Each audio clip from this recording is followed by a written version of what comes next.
Italiani është në shkelje të statutit pasi nuk është më antar, ndërsa nga ana tjetër e quajti bashkëpunëtor të Ergysagasit. Në këtë edicion mes të tjerave do të keni mundësi të ndiqni sekuestrohen 4.000 rënj kanabis në një magazin që rezulton në pronësitë e drejtorit të burgut të Rogozhinës Bilal Hasa. Vetëm disa orë pasi policia e shpalli në kërkim. Hasa u dorëzua në polici. Në kërkim është të shpallur edhe përgjegjësi OSHE-s. Nafta dhe benzina u rritën sërish duke shkuar në 214 lekë për litër, edhe pse Shqipëria nuk furnizohet nga ngarkesat që vijnë nga ngushëtitja e Hormuzit, zëvendin e parë në Evropë për çmimin e lartë të karburanteve. Por sërish Shqipëria thotë se nuk është koha për bordin e transparencës. Ndryshe mendojnë demokratët, të cilët paraqiten një paketë ligjore, aplikimit të cilës sipas tyre do të ultë çmimin e naftës. Teksa lufta po përshkallëzon me dëmtimin e burimeve energjetike, duke gjeneruar një krizë tjetër të rritjes së çmimeve, Bashkimi Evropian vjet në lëvizje. 6 vende përfshirë dhe Japoninë deklaruan se janë gati të kontribuojnë në një plan për të siguruar transportin tregtar përmes ngushëtitjes së Hormuzit. Megjithatë, ata theksojnë se nuk janë pjesë e luftës amerikano-izraelite.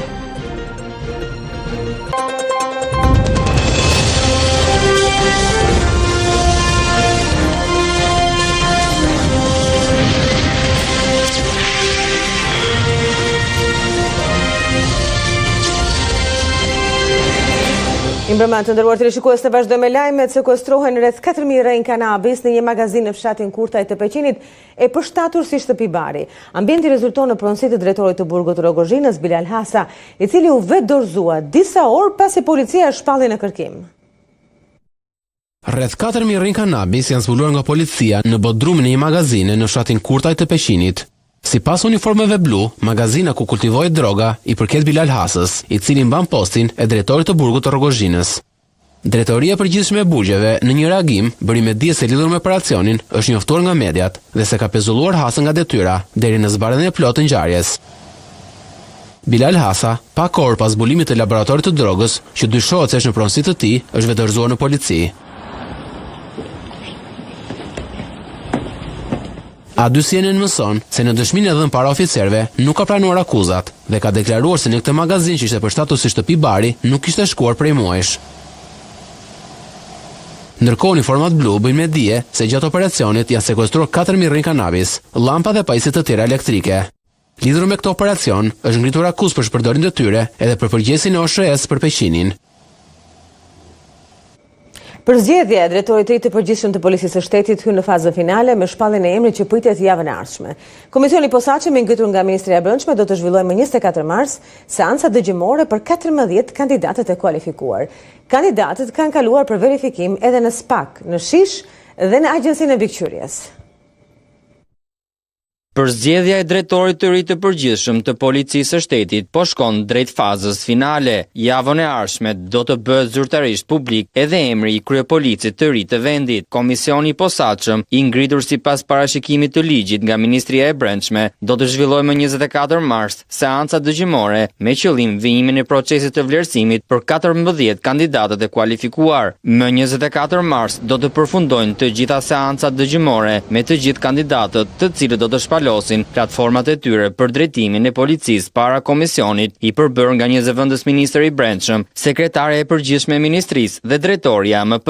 Komisioni i posaçëm ka kryer edhe verifikimin e pastërtisë së figurës për të 14 kandidatët e kualifikuar, duke kërkuar të dhëna përkatëse nga organet ligjzbatuese si SPAK, Shish, Drejtoria e Përgjithshme e Policisë së Shtetit, AMP dhe Agjencia e Informacionit të Sigurisë së Mbrojtjes. Gjithashtu, seancat dëgjimore do të ndiqen nga misionet partnere pranë Ministrisë së Brendshme dhe Policisë së Shtetit, i CITAP e EULEA në rolin e vëzhguesit të procesit. Në udhëzim thuhet se edhe përfaqësues të delegacionit të Bashkimit Evropian dhe të ambasadës së Shteteve të Bashkuara të Amerikës në Tiranë mund të marrin pjesë në seancat dëgjimore me kandidatët, por si do të zhvillohet konkursi, A2CNN ka siguruar edhe udhëzimin e ministrisë se si do të vlerësohen kandidatët. Në seancën dëgjimore i jepet fjalë kandidatit i cili ka në dispozicion 20 minuta për të bërë një prezantim. Anëtarët e komisionit i drejtojnë pyetje kandidatit në përputhje me kriteret e vlerësimit. Kandidatët do të vlerësohen për aftësitë profesionale profesionale, integritetin, aftësitë organizative dhe drejtuese. Vlerësimi në total ka 100 pikë, ku vlerësimi profesional ka 30 pikë maksimale, vlerësimi moral dhe integriteti ka 10 pikë, vlerësimi organizativ dhe drejtues ka 50 pikë dhe element shtesë. Në vlerësim si gjuhët e huaja dhe titujt akademik kanë 10 pikë. Në fund të këtij procesi, brenda 48 orëve, pra deri më datë 26 mars, komisioni i posaçëm do t'i dorëzojë në bazë të ligjit ministrit të Brendshëm listën me 5 kandidatët më të vlerësuar. Më pas, ministri i Brendshëm do t'i përcjellë Këshillit të Ministrave emrin e kandidatit më të vlerësuar dhe vendimi i qeverisë për miratimin e emrit do të merret në mbledhje qeverie.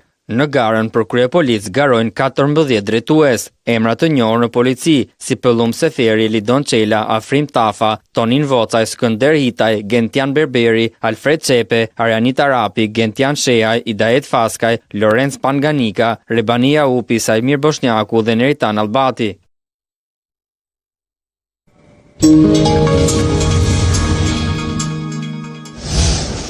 Ambicien e Ervin Salianit për të garuar për postën e kryetarit të Partisë Demokratike, Flamur Noka e bllokoi qenë-nisje. Nga studio e Off the Record në A2CNN, sekretari i përgjithshëm i Partisë Demokratike pohoi se Saliani nuk është antar partie, ndaj dhe nuk mund të garojë për postën e kryetarit. Ndaj tij, Noka nuk kurseu edhe akuzat duke i quajtur bashkëpunëtor të krimit.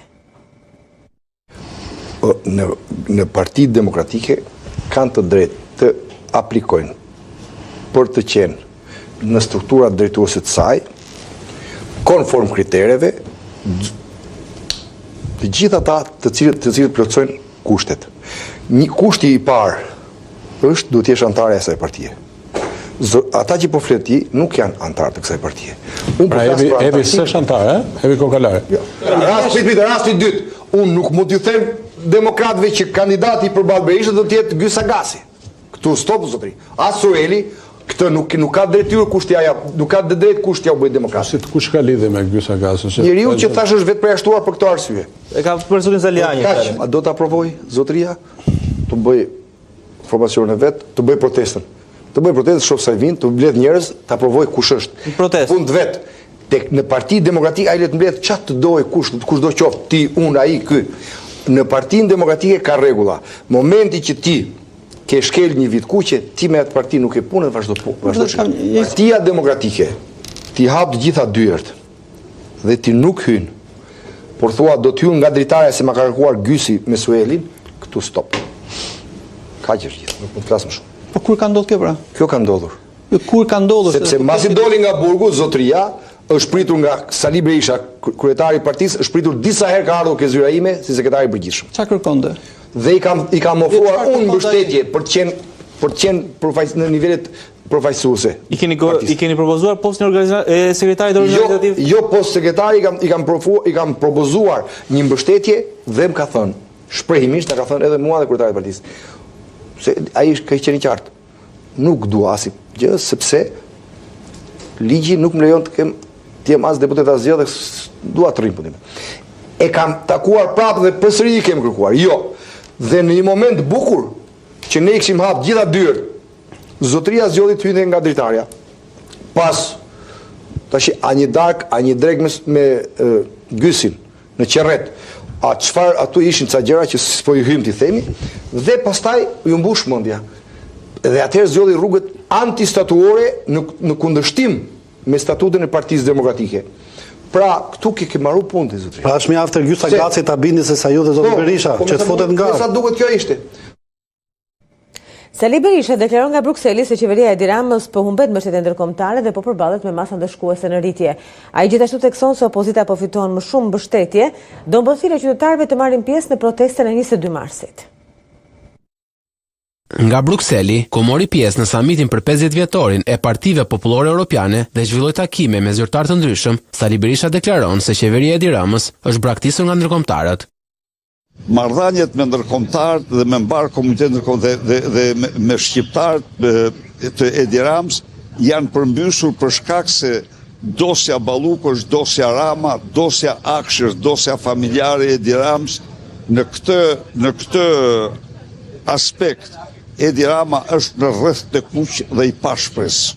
Pas takimeve që ka pasur në Bruksel, lideri demokrat ponse në Shqipëri do të kthehet me lajme të mira për mbështetësit e tij. Duhet të garantoj shqiptarët se gjithnjë e më shumë mbështetja për opozitën shqiptare bëhet më e madhe dhe denoncimi, dënimi dhe masa ndërshkuese për qeverinë vinë në rritje.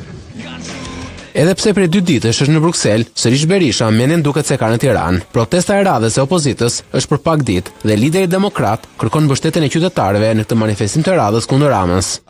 Shfrytëzoj këtë rast për të bërë thirrje shqiptare 22 marsi në kryengritjen tonë paqësore të ngrem zërin fuqishëm, të ushtojnë Shqipëri dhe në Europë dhe në botë zëri proteste, zëri kryengritjeve paqësore shqiptare. Agenda e liderit demokrat përveç festës për 50 vjetorin e PPE vijoi edhe me takime me zyrtar të ndryshëm në Belgjik, ku njëri prej tyre ishte edhe presidenti i parlamentit të rajonit të Brukselit, Bertin Mampaka.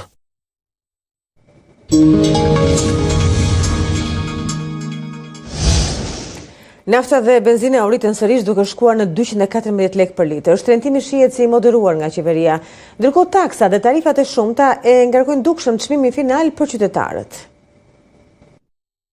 Çmimi është rritur, por në mënyrë shumë të moderuar se sa rritja që është parë për shkak të rritjes së çmimit në bursë në disa vende të tjera. Në më pak se 24 orë nga takimi i qeverisë me furnizuesit e karburanteve, çmimi i naftës është rritur me 15 lekë, duke kërcyer në 214 lekë për litër. Në 3 javë tensione në lindjen e mesme, çmimet e karburanteve në Shqipëri janë rritur me mesatarisht 40 lekë. Në Shqipëri është folur gjatë për sa i përket nëse ka apo s'ka abuzime me çmimet, nëse ka kompani oligarke apo jo. Unë them që ka kompani që kanë koncentruar kapitalin sepse 5 kontrolle që ka bërë autoriteti të konkurrencës nuk ka gjetur asnjë nivel të vendosjes së çmimeve horizontale ose vertikale.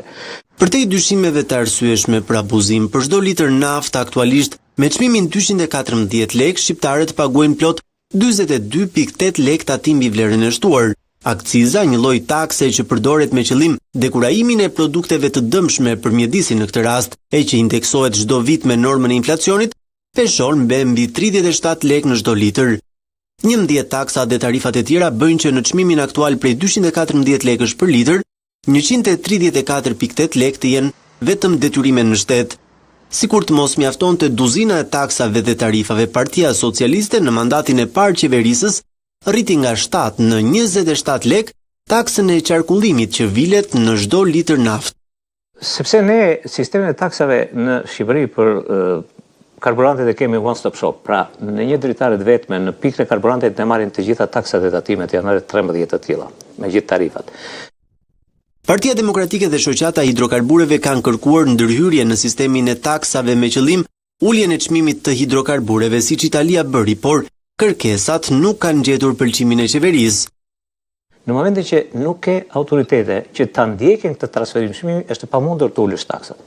Ka një histori me gazin e lëndshëm, ne i kemi patur 20%, 18% në atë kohë të vëshën, e kemi ulur, kemi bërë 6% dhe gazi i lëndshëm në vend që të ulej, është rritur çmimi në treg. Me tensionet në lindjen e mesme që vijojnë pas sulmeve të Iranit në Katar, çmimi i gazit pritet rritet me ritme të ndjeshme në ditët në vijim. Sepse ne furnizohemi drejt për drejt me gazin e lëngshëm nga ajo zonë. Dhe dëmtimi i rafinerisë në Katar apo edhe në vendet e tjera rrotull lindjes mesme, sigurisht që tani e ka filluar që të tregoj, të nxjerrë tregus të tillë që mbetet nga çmimet më të rritur për shkak sepse mungon kjo lëndë. Të dhënat nga drejtoria e doganave tregojnë se burimi kryesor nga ku furnizuan importuesit shqiptar vitin e shkuar ishte Arabia Saudite, nga ku u morën 257.000 ton naftë ose 35% e totalit. Shteti i dytë nga importohet nafta është India, nga e cila në 2025 u importua 16% e totalit. Më pas renditën Italia, Greqia, Kuvajti, Kroacia, Malta dhe Shtetet e Bashkuara të Amerikës. Teksa lufta po përshkallëzon me dëmtimin e burimeve energjetike, duke gjeneruar një krizë tjetër të rritjes së çmimeve, Bashkimi Evropian vjet në lëvizje. 6 vende, përfshirë dhe Japoninë, deklaruan se janë gati të kontribuojnë në një plan për të siguruar transportin tregtar përmes ngushticës së Hormuzit. Nga samiti në Bruksel, liderët e Bashkimit Evropian deklaruan se nuk do të mbështesin Shtetet e Bashkuara dhe Izraelin në luftën me Iranin.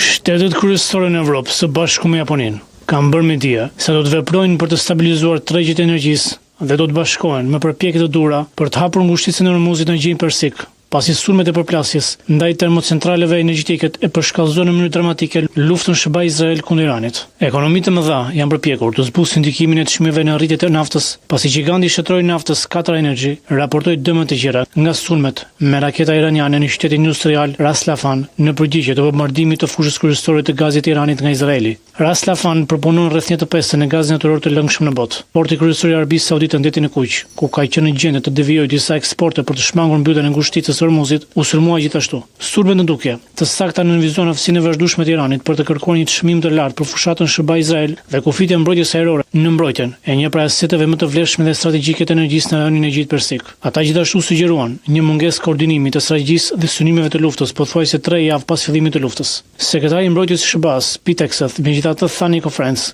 se objektivat e SBA-s në luftë ishin të pandryshuara, të sakta dhe sipas planit. Udhëheqësit e Britanisë, Francës, Gjermanisë, Italisë, Holandës dhe Japonisë publikojnë deklaratë të përbashkëta duke kërkuar një moratorium të menjëhershëm gjithëpërfshirës për sulmet ndaj infrastrukturës civile duke përfshirë instalimet e naftës dhe gazit. Ne shprehim gatishmërinë tonë për të kontribuar në përpjekjet e duhura për të siguruar kalimin e sigurt përmes ngushticës, shkruan ata. Ne do të ndërmarrim hapa të tjerë për të stabilizuar tregjet e energjisë, duke përfshirë punën me disa vende prodhuese për të rritur prodhimin. Udhëheqësit e BE-s nga ana tjetër kanë refuzuar edhe një herë bashkimin me luftën zhvilluar nga Izraeli dhe SBA kundër Iranit. Evropa nuk do të shantazhohet, tha kancelari austriak Christian Stocker para samitit të BE-s në Bruksel. Ai shtoi se Austria nuk do të ndërhyjë për siguruar ngushticën e Hormuzit. Përfaqësuesi i lartë të BE-s për punët e jashtme dhe politikën e sigurisë, Kaja Kallas, deklaroi se nuk kishte interes midis udhëheqësve për të zgjeruar një forcë detare evropiane në detin e Kuq për të ndihmuar në sigurimin e ngushticës së Hormuzit, të bllokuar nga Irani, ose për të marrë pjesë në operacionet ushtarake.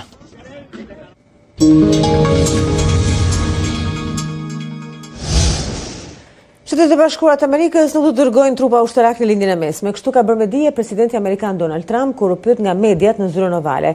Sa kaq Irani ka bërë me dije se ka rrëzuar një bombardues F-35 amerikan, piloti i të cilit ndodhej në gjendje të mirëshëndetësore.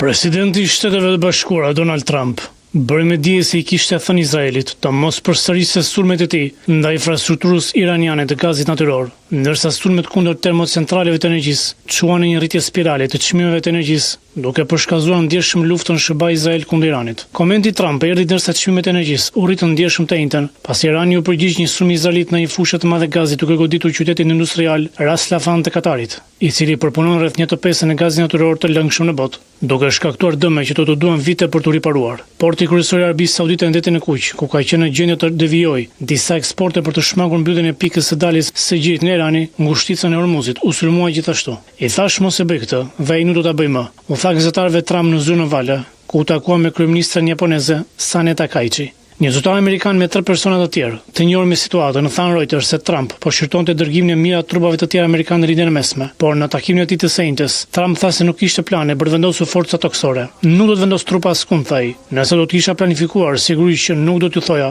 por nuk po dërgoj trupa. Do të bëjmë çfarëdo që të jetë e nevojshme. Sa kaq Irani ka marrë përgjegjësinë për rrëzimin e avionit amerikan F-35, që u detyrua të bënte një ulje emergjente. Televizioni shtetëror tregoi pamje të asaj që pretendon se është momenti kur bombarduesi F-35 u rrëzua mbi Iranin. Sipas komandës qendrore, avioni ul në mënyrë të sigurt në një bazë amerikane dhe piloti është në gjendje të qëndrueshme. Ndërkohë forcat izraelite kanë bërë me dije se lufta nuk është as në gjysmën e rrugës kundër Iranit. Këtë gjë ka bërë të ditur shefi i shtabit të forcave të mbrojtjes izraelite Eyal Zamir në një diskutim të brendshëm tek mediat britanike. Të nderuar teleshikues, ne këtu kemi përfunduar për zhvillimet më të fundit. Na ndiqni në faqen tonë të internetit @dysenet.com. Faleminderit për vëmendjen.